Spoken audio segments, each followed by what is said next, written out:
Hi friends, అందరికీ కార్తీక శుక్రవారం శుభాకాంక్షలు అండి. ఇదే కదా మనకి లాస్ట్ శుక్రవారం.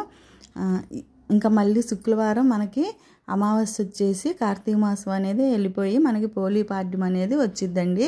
నేను అసలు శుక్రవారం పూజ ఎలా చేసుకుంటానో, ఈరోజు శుక్రవారం లాస్ట్ శుక్రవారం అని తామరొత్తులతో పూజ అయితే చేసుకున్నానండి.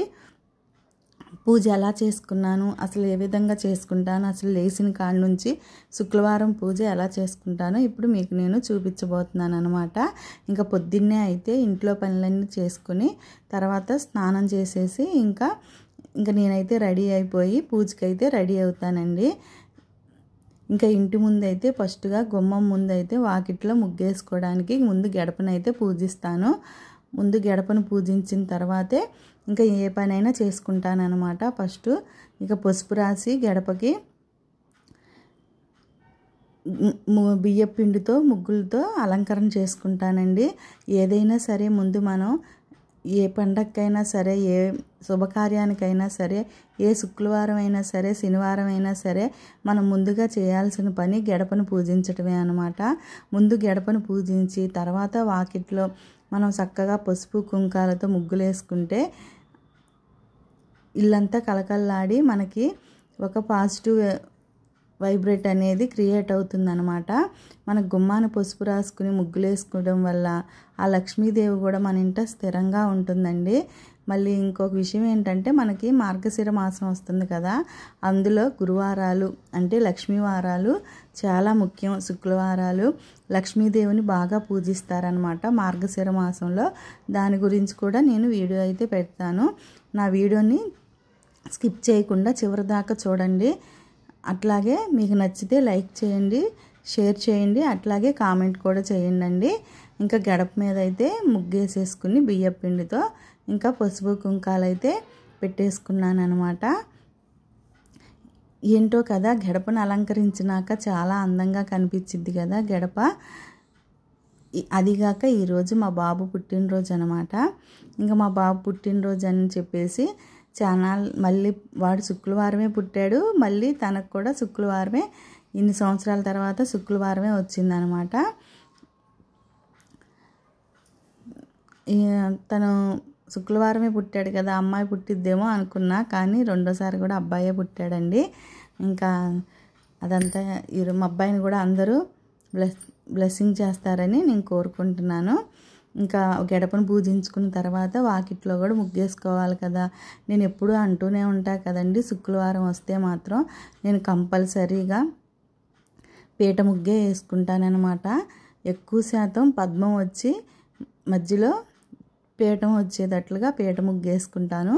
శుక్రవారం లక్ష్మీదేవికి పీట ముగ్గు అనేది చాలా ఇష్టం అండి. అందుకని చెప్పేసి నేను కంపల్సరీ పీట ముగ్గే వేసుకుంటానమాట. ఇంకా అట్లాగే అన్ని చోట్ల పసుపు కుంకుమతో కూడా అన్నీ రెడీ చేసుకుని కార్తీక మాసం మరి దీపాలు కూడా పెట్టుకోవాలి కాబట్టి నిండుగా చక్కగా అలంకరణ అయితే చేసుకుంటానండి.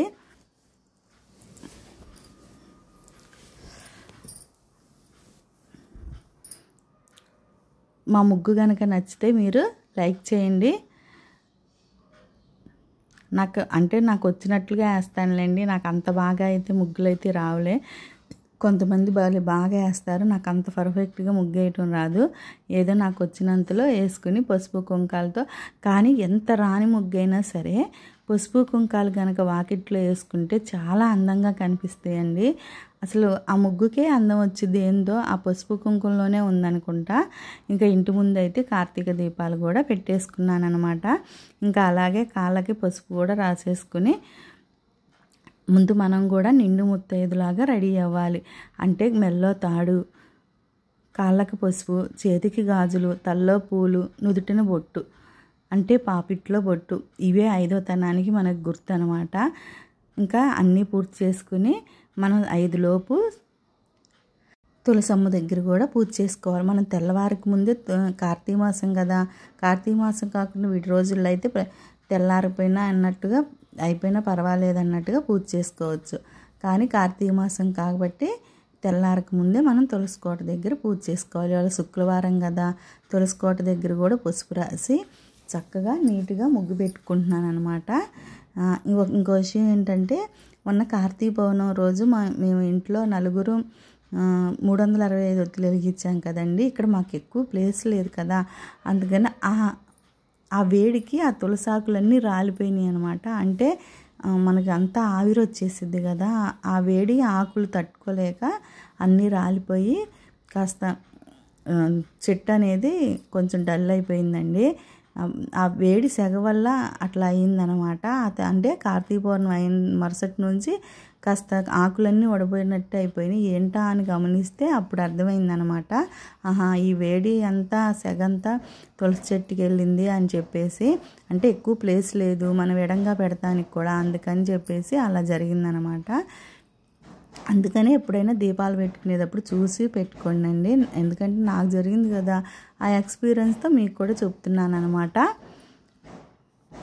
ఇంకా ఇక్కడ కూడా లక్ష్మీదేవికి ఎంతో ఇష్టమైన పద్మం ముగ్గునైతే వేసుకున్నానండి.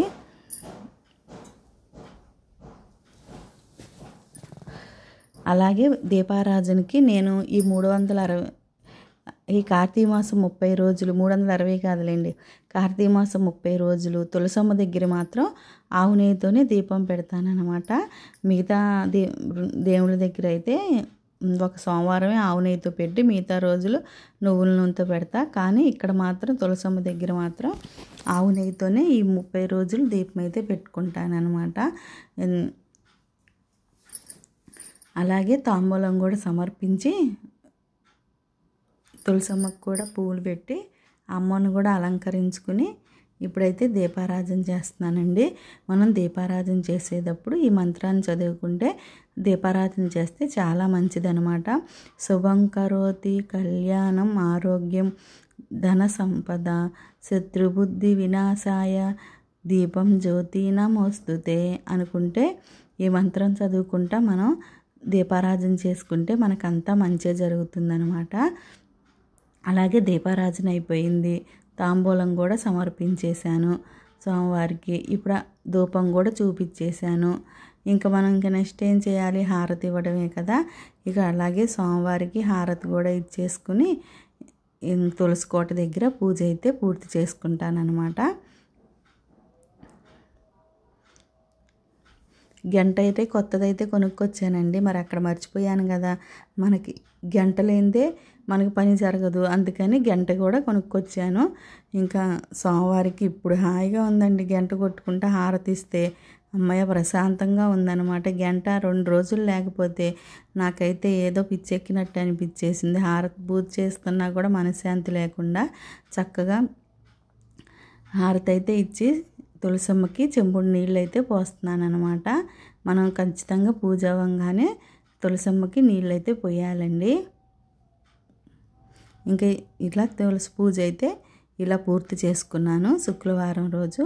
ఇంకా అలాగే ఇంటి దగ్గర పూజ, లోపల పూజ కూడా చూపిస్తా. మరి ముందు మా కృష్ణయ్య దగ్గర దీపం వెలిగించేది కూడా చూపించాలి కదా.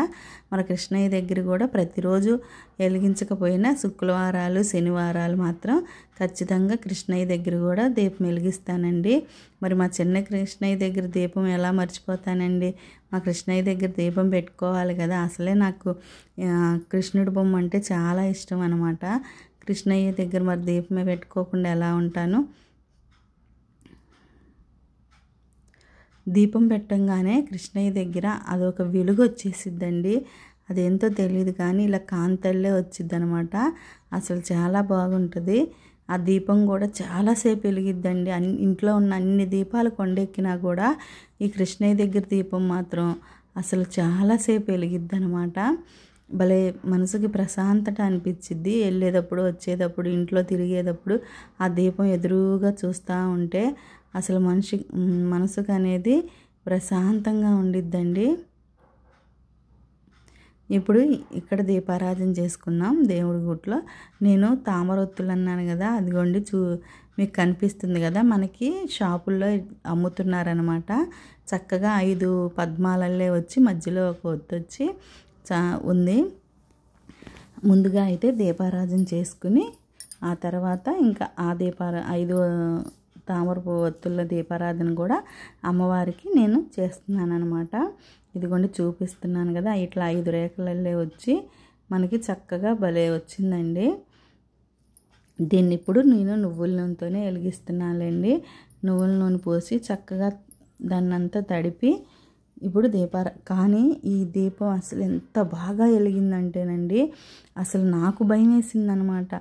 అంటే బాగా కాంతితో అసలు దేవుడి గుడంతా వెలుతురుతో ఉంది, కానీ ఆ కాంతి ఎలా వచ్చిందంటే భయం వేసేటట్టు వచ్చిందనమాట. అంటే మాది దేవుడి గుడి చిన్నదైపోయేదలికి అసలు అంత ఇదిగా అనిపించింది, కానీ చాలా బాగా వెలిగిందండి. అసలు మీరే చూస్తారు కదా వీడియోలో, చూడండి కావాలంటే. నా వీడియోని స్కిప్ చేయకుండా చివరిదాకా చూడండి. అట్లాగే శివయ్యకి అభిషేకం, వెంకటేశ్వర స్వామికి అష్టోత్తరం కూడా చేసుకుంటానన్నమాట. ఇప్పుడు ఈ తామరొత్తుల్ని మనం వెలిగించుకుందాం. బాగా తడవాలండి నూనె. ఎప్పుడైనా సరే ఒత్తులు బాగా తడిసినప్పుడే అవి బాగా వెలుగుతాయి అన్నమాట.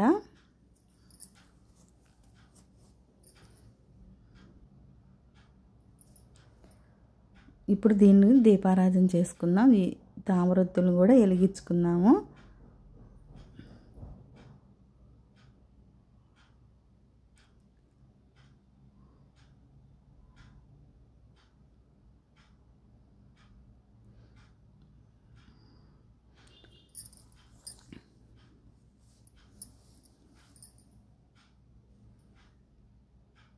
ఈ 5 చక్కగా వెలిగిపోయినాయి కదా.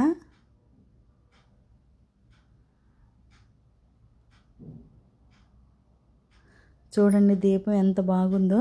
5 పద్మంతో తామరొత్తులే బాగా వచ్చింది కదా. అసలు అమ్మ కాంతి, అసలు ఆ వెలుతురు కాంతిలో అమ్మ చూడండి ఎలా కనిపిస్తుందో, ఆ నీడలో ఎంత బాగుందో. ఇంకా దీపారాధన చేసిన తర్వాత ఇప్పుడు శివయ్యకి అయితే అభిషేకం చేస్తున్నానండి.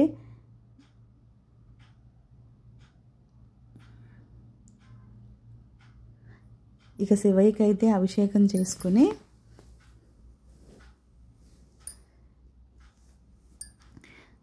చూడండి జలంతో శివయ్యకి అభిషేకం ఎంత బాగా జరుగుతుందో. ఇలా అది పట్టుకోగానే ఏందో అంతా ఇక్కడంతా ఇరుకిరుగ్గా అయిపోయేతలకి దేవుడి దగ్గర అంతా ఇదిగా ఉందండి. చూసారా దీపం ఎంత బాగా వెలుగుతుందో. అమ్మవారి దగ్గర అమ్మవారి ఆ కాంతిలో అసలు అక్కడ నీడే అమ్మవారి నీడలాగా అనిపిస్తుంది అనమాట నాకు.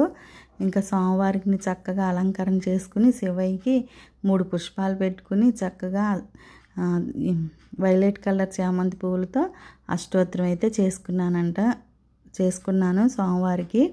ఓం నమః శివాయ, ఓం నమః శివాయ, ఓం నమః శివాయ, ఓం నమః శివాయ, ఓం నమః శివాయ అనే పంచాక్షరి మంత్రాన్ని చదువుకుంటా స్వామివారికి అయితే నేను అష్టోత్తరం అయితే చేసుకుని ఇలా పూజ అయితే కంప్లీట్ చేసుకున్నాను. చక్కగా మారేడు దరం సమర్పించాను అనమాట. ఇప్పుడు కృష్ణయ్య కాదులేండి, వెంకటేశ్వర స్వామికి. నాకు కృష్ణయ్యకి దీపారాధన చేసి కృష్ణయ్య కృష్ణయ్య అని వస్తుందన్నమాట. ఇప్పుడు వెంకటేశ్వర స్వామికి కూడా చక్కగా చామంతి పువ్వులతో అష్టోత్తరం చేసుకుని ఆ స్వామివారికి కూడా చక్కగా తులసి దళాన్ని సమర్పించి ఈరోజు పూజ అయితే ఈ విధంగా కంప్లీట్ చేసుకున్నాను. మా అమ్మకి అట్లాగే లక్ష్మీదేవికి నలుగురికి పూజ అయితే చేసుకున్నానండి. అంటే అక్షింతలు వేసి పూజ చేసుకుని తాంబూలం సమర్పించి అట్లాగే శంకు పూలతో అన్నిటితో పూజ అయితే చేసుకుని ఈరోజు పూజ ఇట్లా కంప్లీట్ అయిపోయింది. నైవేద్యం నివేదన చేసేసి హారతి ఇచ్చేసి స్వామివారికి